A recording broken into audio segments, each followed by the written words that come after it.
Hello friends, आज का traffic double door non inverter fridge का वायरिंग कैसे करते हैं, कितना टाइप का होता है और कौन सा पार्ट कैसे कम करता है, सारा सब कुछ जानने वाले हैं। अगर आपको पता है double door non inverter freezer का कितना टाइप का वायरिंग डायग्राम होता है, कैसे कम करता है, अगर आपको पता है तो आप वीडियो को स्किप करके न्यू टेक्नीशियन के पास शेयर कर दीजिए इस वीडियो को, क्योंकि उनका हेल्प हो सके। इसलिए चलिए अब वीडियो को शुरू कर लेते हैं। और एक बात, वीडियो थोड़ा लंबा होगा लेकिन इतना बारीकी से एक्सप्लेन करूंगा, यह वीडियो देखने के बाद किसी और दूसरे वीडियो को देखने का जरूरत ही नहीं पड़ेगा, ठीक है। चलिए अब शुरू कर लेते हैं। आप सबसे पहले इतना टाइप का वायरिंग डायग्राम होता है, देखिए बेसिकली ये जो 3 कंपनी का नाम लिखा है, इसी 3 कंपनी का ऊपर ज़्यादातर डायग्राम चलता है। अगर इस 3 कंपनी का डायग्राम को समझ लेते हो अच्छे से तो किसी भी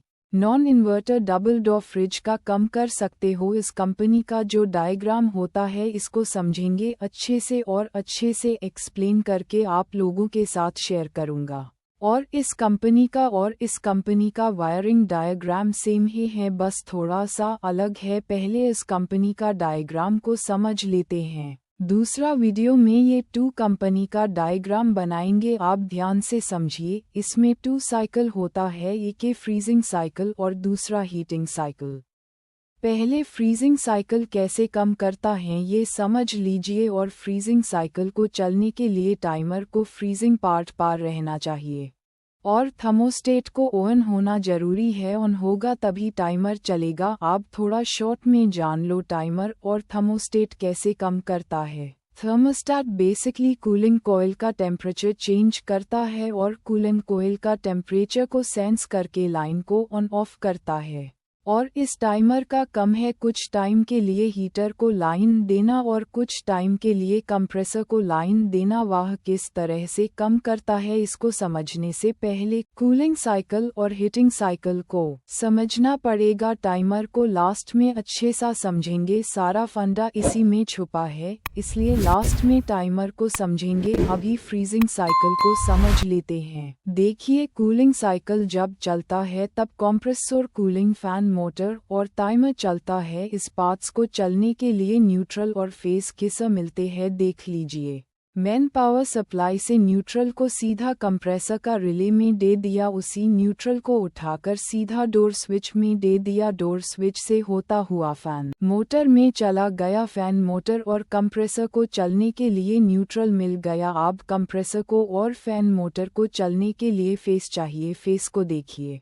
मेन पावर सप्लाई कॉर्ड से लेकर थर्मोस्टेट पर दे दिया, थर्मोस्टेट से होता हुआ टाइमर का 3 नंबर पिन में गया और 4 नंबर से निकलकर सीधा एक फेस कंप्रेसर के पास चला गया और एक फेस 4 नंबर पिन से घूम के फैन मोटर में चला गया। अब इस टाइम पर कंप्रेसर और फैन मोटर दोनों चलने लगेगा। इसी तरीके से कूलिंग साइकिल कम करता है। आप बात कर लेते हीटिंग साइकिल कैसे कम करता है। हीटिंग साइकिल को समझने से पहले हीटर को छोड़कर और 2 पार्ट्स हैं, एक थर्मल फ्यूज और दूसरा बायोमेटल। ये दोनों पार्ट्स कैसे कम करता है ये थोड़ा सुन लीजिए और आसान होगा हीटिंग साइकिल को समझने के लिए। ये बायोमेटल क्यों होता है और किसे कम करता है। इस बायोमेटल का काम है हीटिंग को सेंस करके हीटर को ऑफ करना और कूलिंग को सेंस करके हीटर को ऑन करना। अब बात कर लेते कितना डिग्री सेल्सियस पर यह बायोमेटल ऑन ऑफ होता है। -5 डिग्री सेल्सियस से नीचे होता है तब बायोमेटल ऑन होता है और +8 डिग्री सेल्सियस होने पर हीटर को ऑफ कर देना। फिर से रिपीट कर रहा हूँ, सुन लीजिए। बायोमेटल का काम जब -5 डिग्री सेल्सियस होता है तब बायोमेटल ऑन होता है और जब बायोमेटल +8 डिग्री सेल्सियस होता है तब ये बायोमेटल ऑफ हो जाता है। ये बायोमेटल ऑन होने से ही हीटर ऑन नहीं होता है। ये जो टाइमर है, अगर 3 से 2 में फेज आता है और बायोमेटल का टेम्परेचर -5 डिग्री से नीचे होता है तब हीटर को लाइन मिलता है, उसके बाद ही हीटर ऑन हो पाता है। आप बात कर लेते हैं थर्मल फ्यूज क्यों लगाया है और कैसे कम करता है। बेसिकली हीटर के लिए यूज्ड किया है। अगर मानिए किसी भी कारण से यह जो बायोमेटल है ऑन होकर खराब हो गया है, तब ऑन होकर खराब होने के वजह से जब टाइमर हीटिंग पार्ट पर आएगा ताप बायोमेटल से होता हुआ कंटिन्यू लाइन आने के वजह से हीटर का टेम्परेचर बढ़ते जाएगा। टेम्परेचर बढ़ते एक टाइम के बाद फ्रिज में आग लग जाएगा। आग ना लगे इसलिए थर्मल फ्यूज को यूज़ किया है। अब थर्मल फ्यूज हीटर को कैसे बंद करते हैं या समझ लीजिए। हीटर का टेम्परेचर बढ़ते जब +70 डिग्री सेल्सियस हो जाएगा तब जाकर यह थर्मल फ्यूज ब्लो हो जाएगा, यानी कि थर्मल फ्यूज के अंदर से लाइन डिस्कनेक्ट हो जाएगा। तब इधर से न्यूट्रल पास नहीं होगा। न्यूट्रल नहीं पास होने की वजह से हीटर बंद हो जाएगा। हीटर बंद होने की वजह से फ्रिज में आग भी नहीं लगेगा। इसी तरीके से बायोमेटल और थर्मल फ्यूज कम करता है। अब हीटर को कैसे फेज और न्यूट्रल मिलता है वह समझ लेते हैं। मेन पावर सप्लाई कॉर्ड से न्यूट्रल थर्मल फ्यूज से होता हुआ हीटर में चला गया। अब हीटर को चलने के लिए फेज चाहिए। फेज कैसे मिलता है देखिए। मेन पावर सप्लाई कॉर्ड से थर्मोस्टेट से होता हुआ टाइमर का 3 नंबर पिन में गया और अभी यह मान लीजिए टाइमर हीटिंग पार्ट पर है, तो फिर 3 नंबर पिन में जो फेस आया था वह 2 नंबर पिन से निकलेगा। 2 नंबर पिन से निकल कर बायोमेटल जलेगा और बायोमेटल को 1 होने के लिए -5 डिग्री सेल्सियस चाहिए। अभी यह मान लीजिए कूलिंग कॉइल का टेम्परेचर -5 डिग्री सेल्सियस से नीचे है, तो बायोमेटल सा फेज पास होकर सीधा हीटर में चला जाएगा। अब हीटर गर्म होने लगेगा। इसी तरीके से हीटिंग साइकिल और कूलिंग साइकिल कम करता है। अब सबसे मोस्ट इम्पॉर्टेंट पार्ट्स के बारे में जान लेते हैं, वह है टाइमर। इसको समझना बहुत ही जरूरी है। सबसे पहले टाइमर खुद कैसे चलते हैं वह समझ लेते हैं। टाइमर के अंदर एक छोटा सा मोटर होता है, ये जो T लिखा है यही वह मोटर। इसको अगर 220 वोल्ट मिलता है तब ये मोटर चलता है और यह मोटर चलने के वजह से 3 से 2 में लाइन जाता है और एक बार 3 से 4 में लाइन जाता है। अब टाइमर के अंदर जो मोटर होता है उसको कैसे फेज और न्यूट्रल मिलता है देखिए।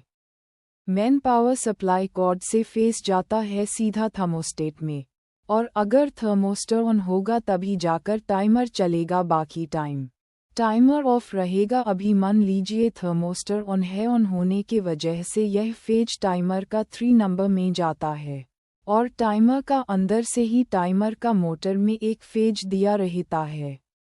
टाइमर को फेज मिल गया। अब चाहिए टाइमर को न्यूट्रल। देखिए मेन पावर सप्लाई कॉर्ड से न्यूट्रल आया सीधा थर्मल फ्यूज पर। थर्मल फ्यूज से होता हुआ हीटर में न्यूट्रल चला गया, लेकिन हीटर के रेजिस्टेंस ज़्यादा होने के वजह से न्यूट्रल हीटर से पास होकर टाइमर का 1 नंबर पिन पर चला जाएगा। तब ये टाइमर घूमने लगेगा। और एक बात क्लियर कर देता हूँ, ये जो टाइमर है सिर्फ और सिर्फ कूलिंग मोड पर चलेगा, यानी कि 3 से जब 4 में फेज जाएगा तभी टाइमर चलेगा और हीटिंग मोड पर ऑफ रहेगा टाइमर। और क्यों नहीं चलेगा ये भी समझ लीजिए। कूलिंग मोड पर चलने का कारण है 3 से जब 4 में लाइन जाता है तब इसको फेज भी मिलता है और इधर से न्यूट्रल भी मिलता है, लेकिन जब 3 से 2 में फेज जाता है यानी कि हीटिंग मोड पर टाइमर जब जाता है तब तो बायोमेटल का टेम्परेचर -5 डिग्री सेल्सियस से नीचे होता है। -5 डिग्री सेल्सियस से नीचे होने के वजह से बायोमेटल से फेज होता हुआ सीधा हीटर में और टाइमर के 1 नंबर पिन पर चला जाएगा। टाइमर के दोनों तरफ से फेज जाने का वजह से टाइमर हीटिंग मोड पर बंद रहेगा और हीटर को फेस और न्यूट्रल मिलने की वजह से हीटर चलने लगेगा। इसी तरीके से टाइमर कम करता है। और एक छोटा सा क्वेश्चन है फ्रेंड्स, इस फैन मोटर का न्यूट्रल खो क्यों डोर स्विच से होता हुआ न्यूट्रल मिला? इस न्यूट्रल को तो डायरेक्ट भी दिया जा सकता था, क्यों नहीं दिया? अगर आपको पता है तो कमेंट सेक्शन में बताइए, नहीं तो शॉर्ट्स वीडियो में पता चल जाएगा। हालांकि फैन मोटर कैसे काम करता है बता देता हूँ। या डोर स्विच जब पुश होता है तब फैन मोटर को न्यूट्रल मिलता है और जब पुश नहीं होता है तब इस लैंप को न्यूट्रल मिलता है। इसी तरीके से सारा पार्ट्स कम करता है। अगर आपको थोड़ा सा भी कुछ सीखने को मिला है तो आपका ही चैनल समझ कर सब्सक्राइब कर लीजिए और किस टॉपिक पर वीडियो चाहिए कमेंट करके सजेस्ट कर सकते हो। उसी टॉपिक पर वीडियो बनाने का कोशिश करूँगा। ठीक है फ्रेंड्स, फिर से मिलते हैं दूसरे टॉपिक पर दूसरे वीडियो में।